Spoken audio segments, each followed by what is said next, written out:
Good morning, good afternoon, good evening, wherever you are, whatever you're doing, and welcome to another episode of Post Conference Presser for Anfield Index. It is Tuesday, the 25th of February, just over 24 hours out from Liverpool's home game against Newcastle United. A late one. Don't get caught out by that if you watch it on the TV. It's 8:15 UK time, so adjust that wherever you are in the world. And a bit of a strange one that once this game's played, there's not another game at the weekend because of the FA Cup. It then moves on to PSG and the first leg of the Champions League. So a short press conference up at the AXA. Arne Slot was only on stage, if you want to call it that, for just under 11 minutes. But we'll run through the normal stuff.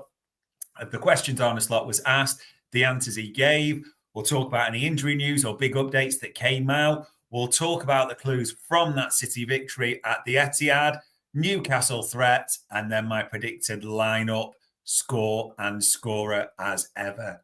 I'm your normal host, Dave Davis, coming to you from the sun's out, but it's still lying. It's not the warmest here in Edinburgh. Hopefully, wherever you are in the world, you are enjoying a nice sunny time. But speaking of sunny, 11 points clear. Yes, Arsenal have a game in hand, 11 points clear, one hand on that trophy. There is a definite feel-good factor, feel-good vibe within the fan base at the moment, isn't there? And quite rightly, as there should be. And you almost sense that. I wouldn't say it was light-hearted. That would not be the word I'd use. But there was a relaxed element to Arne Slot in this press conference. So let's get into it. The questions he was asked, the answers he gave. And as much as it was an Arne Slot Q&A session, as the press conferences always start, Mo Salah dominated. Like Mo Salah dominates everything in football, Mo Salah now dominates press conferences as well. So there was questions about Mo Salah Ballon d'Or contract got mentioned as well. Arne Slot maybe opened the door to that slightly. You could argue when we discuss it, and just where he stands with the greats at the moment. So the MESSI quote was mentioned at the same time as well. So let's get into it straight away. Now, the first question Arne Slot was asked by Vinny O'Connor at Sky was about Mo Salah. And as it started there, and you can hopefully see it if you're on YouTube on the screen, it's a good thing that Mo is in the discussion for the Ballon d'Or. Generally, someone who wins the Ballon d'Or needs to win a trophy as well. But for him to stay in that discussion, he should bring in the same performance as he's done for 7 or 8 months now. I think in general, someone that wins the Ballon d'Or needs to win something as well. So it's a great challenge in front of us, but also in front of him. Love that. What I liked a lot is he takes this challenge not only by scoring a big goal and a great assist, like against City, but also he wanted the team to win because his defensive work rate, especially in the second half, was outstanding. I think this is what it takes for us to have a chance of, or him to have a chance of winning something. And if we as a team can win something, he will have a far more better chance to win an individual prize like the Ballon d'Or. Almost since Sunday, I'd say onwards, the general football punditry, the media, just starting to take account, aren't they, of the Ballon d'Or and Salah. Finally, despite what we've known, putting him in that conversation. I think Arne Slot's right. I mean, for me personally, I know really why anyone gets fussed about a Ballon d'Or. It's never about personal awards. Yes, we love to recognise our players, sing the songs, but it is about a team game ultimately. But it might be important to Mo Salah. He's never really talked upon it, as far as I'm aware, too much like Trent Alexander-Arnold has, but it may be absolutely crucial. And he's absolutely right in what he says here, Arne Slot. If Mo Salah does have his eyes on a Ballon d'Or, and it's completely possible, we know how driven, we know he's aware of records, various factors, Liverpool are going to need to win something. It might, if we're honest, also come down to how we do in Europe. That plays a part in it at the same time. I think if we're completely honest on that. Either way, I don't really think it's up for debate. Is there anyone seriously saying to me right now, Mo Salah isn't the best player in Europe. I just think it's so obvious at the moment, but people may put other names on the docket, Vinny Jr., that type of name. I just think, as it was mentioned, Messi-esque numbers, and that came up in the press conference at the same time. What Arne Slot also said around Salah was Mo has had some outstanding seasons, and hopefully he has many more. But that would mean him signing a new contract. At least you guys don't ask me about that anymore. Now, that's kind of an abridged version that we tweeted out at Anfield Index. So if you are getting the benefit of YouTube and you're listening to this, let's have a listen to what Arne Slot was asked and what he said fully at this part in the press conference. And on his form, you sort of asked for this, but his form, does it make it easier for the club to extend his contract or more difficult because of how well he's doing, in your opinion? You can look at it in both ways. You can say, yeah, the better he does, the more expensive he might become. And the worst, if he would do really worse, we have second thoughts if we wanted to extend his contract. So I think for everyone, it's the best that he brings in the performances he does now. Maybe only for the one that has to pay him, it's not the best. But for everyone else, it's the best. Because if you want to play at this club, you need to be at his level. Otherwise, yeah, probably you're almost useless to play at this club, because we only need players that are at the top of their game. Because this is one of the best or the best club in the world to play for. So, yeah, he needs to have these performances for him to play here and hopefully to extend here. These performances to hopefully play here and hopefully to extend here. I suspect this will get a few tweets with Arne Slot talking about Mo Salah's contract, but it was introduced by a journalist, and I get exactly what he was saying in terms of if he maintains the performances, yes, it does get more expensive. So what? 3 words, really simple. Pay the man. The renewal talk now, I think that there may be a small element, I could be wrong on this, but a small element in the fan base thinking, okay, 3 years, I have to see where he is. I know that argument's come to fruition as to maybe why they're considering it in recent weeks.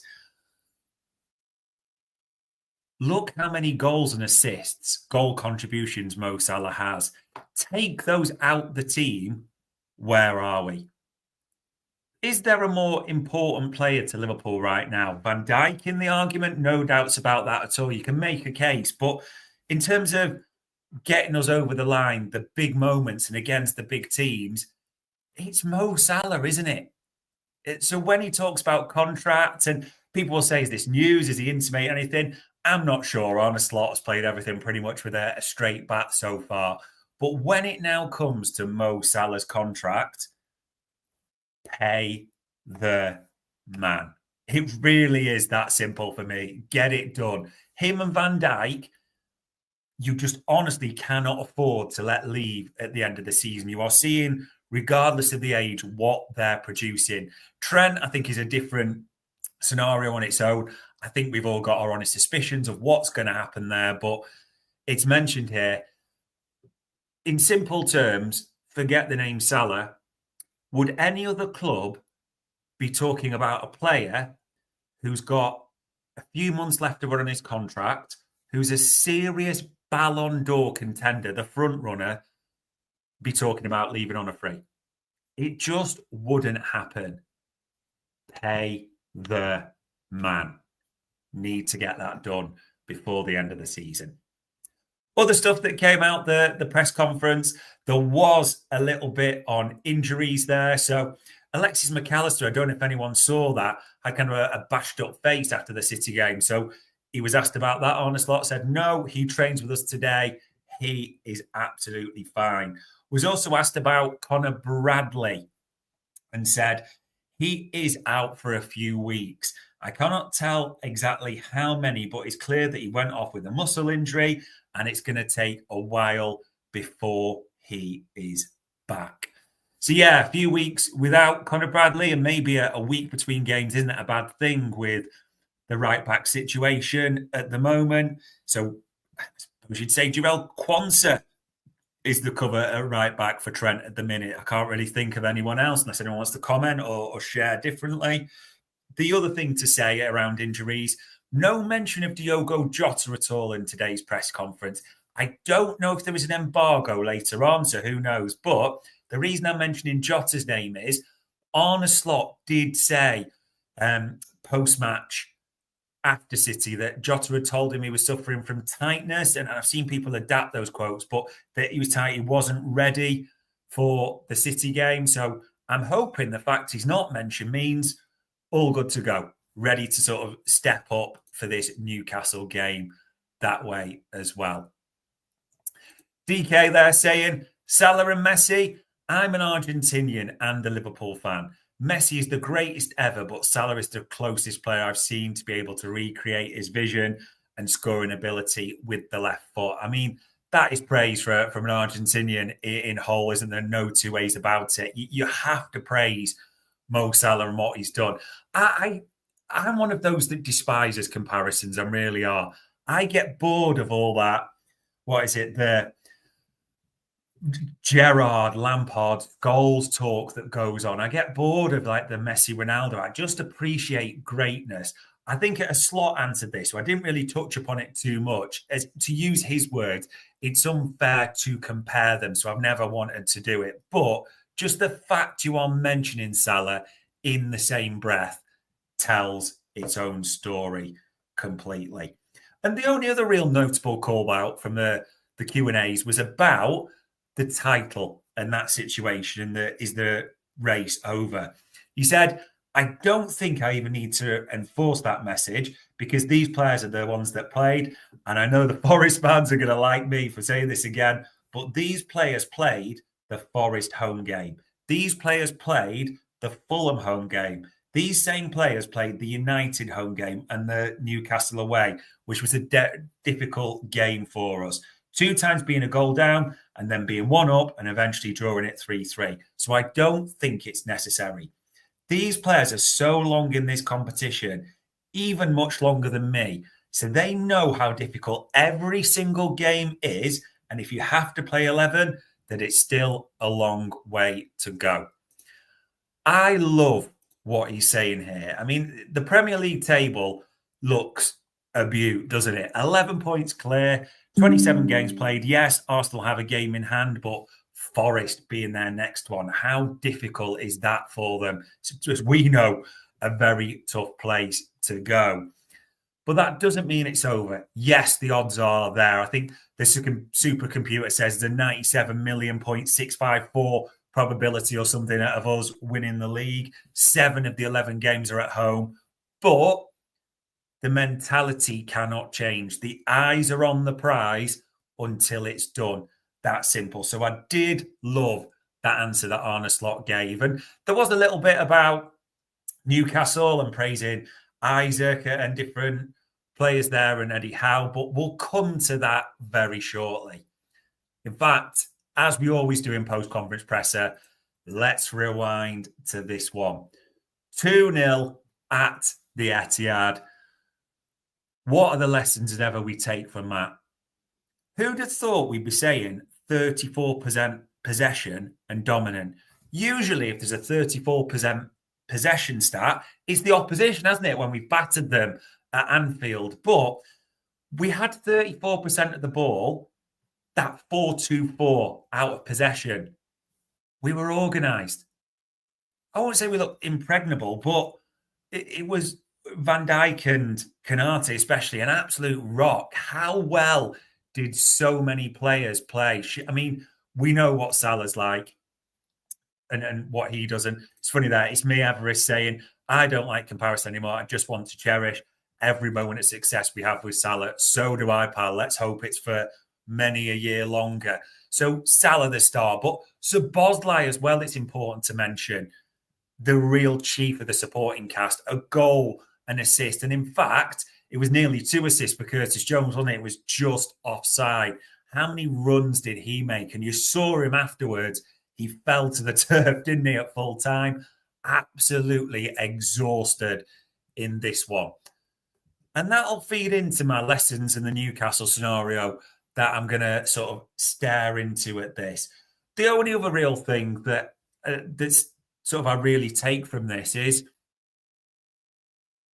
at the forwards a little bit thinking, he keeps playing all these midfielders, doesn't he? Maybe it's because it's away.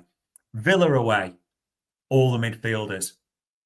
You could argue Gakpo was injured, that's some element. But City, Gakpo was back, 4 senior midfielders selected again. You just wonder if it makes it a forward, especially because Salah's going to be one of the 2 spots. It seems really difficult to get back into this team. Jota, again, if Jota was fit, I'm sure that probably would have been a different scenario. But the midfielders are just giving him a real option, shall we say, of playing all 4 of them and moving from there. And also, when I'm talking about midfielders, I love to see Endo got a bit longer. Did anyone clock that 20 minutes or so? Maybe, just maybe, time will tell on this. Does he trust Endo a bit more? Because we love that man. When he whacks his gum shield in, he makes the challenges, he does what's needed to do late on. Maybe City's just another affirmation he's starting to trust Endo. We'll have to see what happens in the next few games to validate that. But so much to like from that game. Newcastle threats. They are an interesting team when you talk about Newcastle. I mean, they're in 5th. 5th looks like it's going to get a Champions League spot. So they've got a real shot there. If you look at their goals, I mean, they score a lot of goals. 46. There's only a few teams that have scored more in the Premier League. But they ship a lot.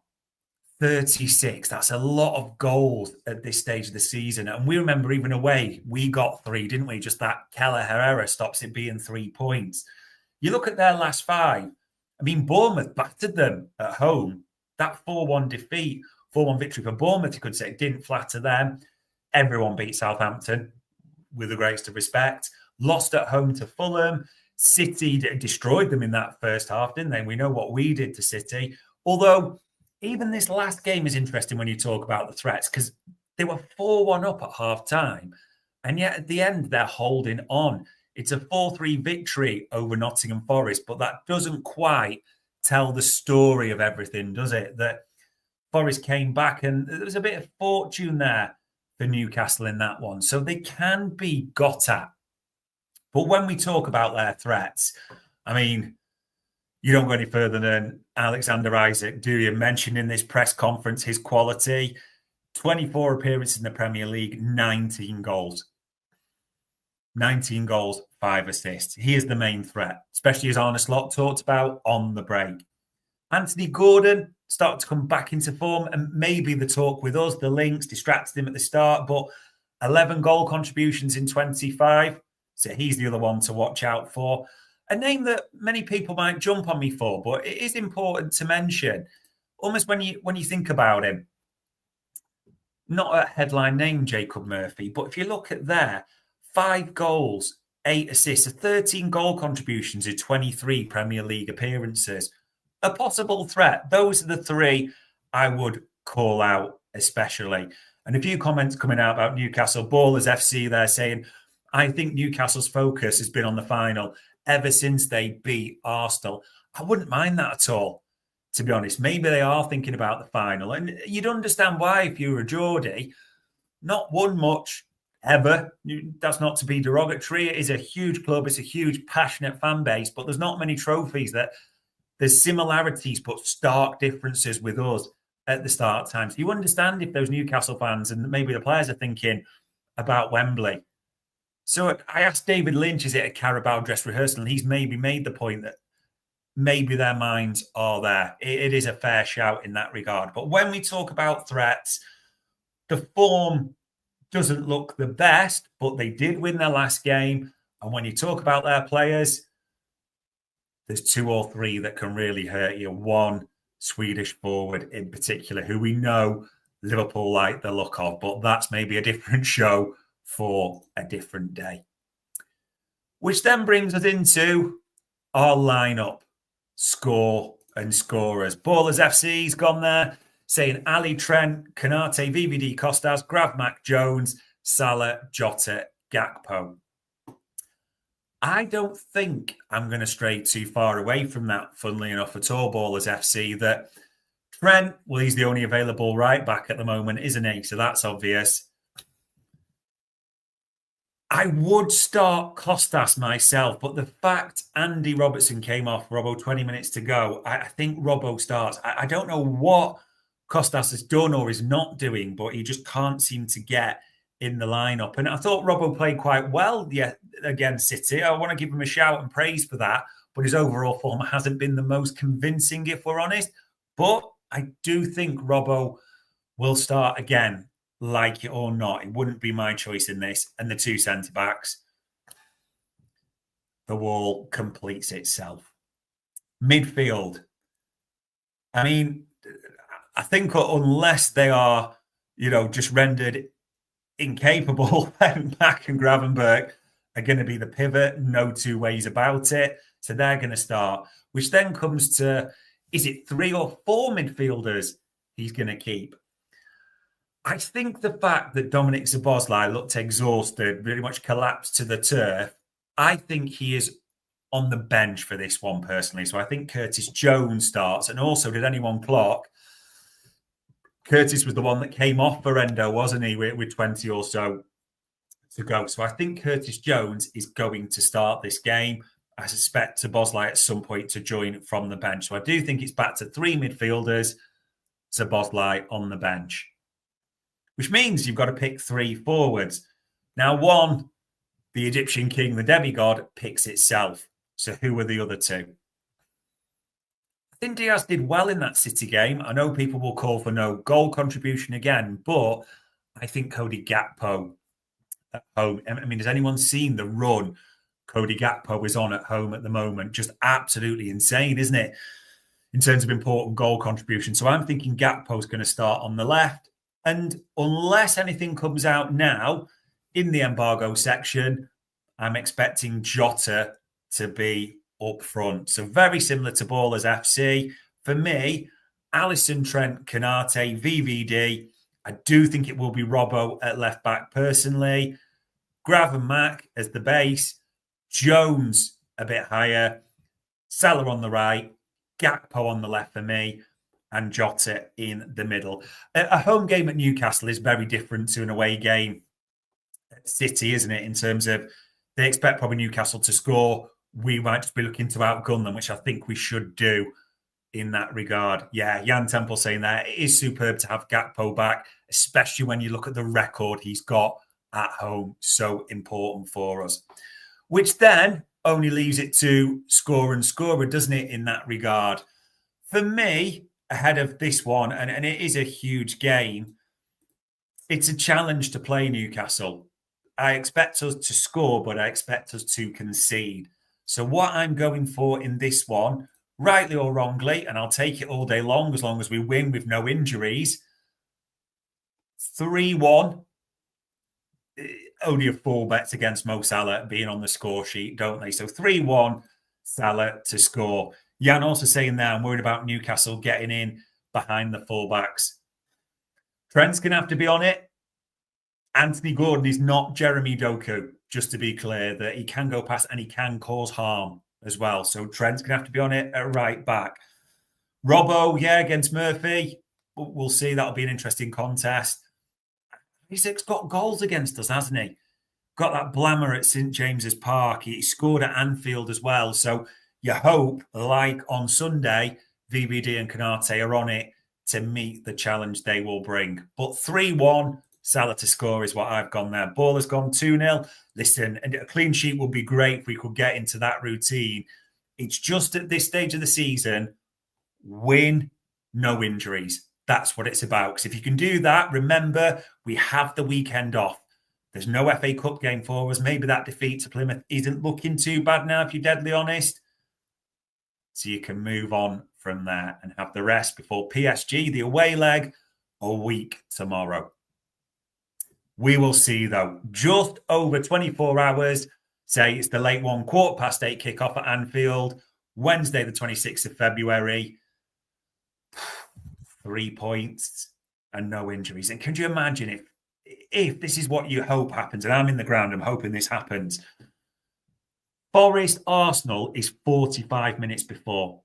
You can imagine if at times that almost they're finishing, Arsenal have dropped points, and we're starting the second half there, hopefully ahead, but just what that could mean. I mean, maybe I'm being greedy here and touch wood, it goes to plan, but could the gap even be bigger? We will find out tomorrow night anyway, won't we? Well, there we go, ladies and gents. Tuesday, the 25th of February. That was another post-conference presser.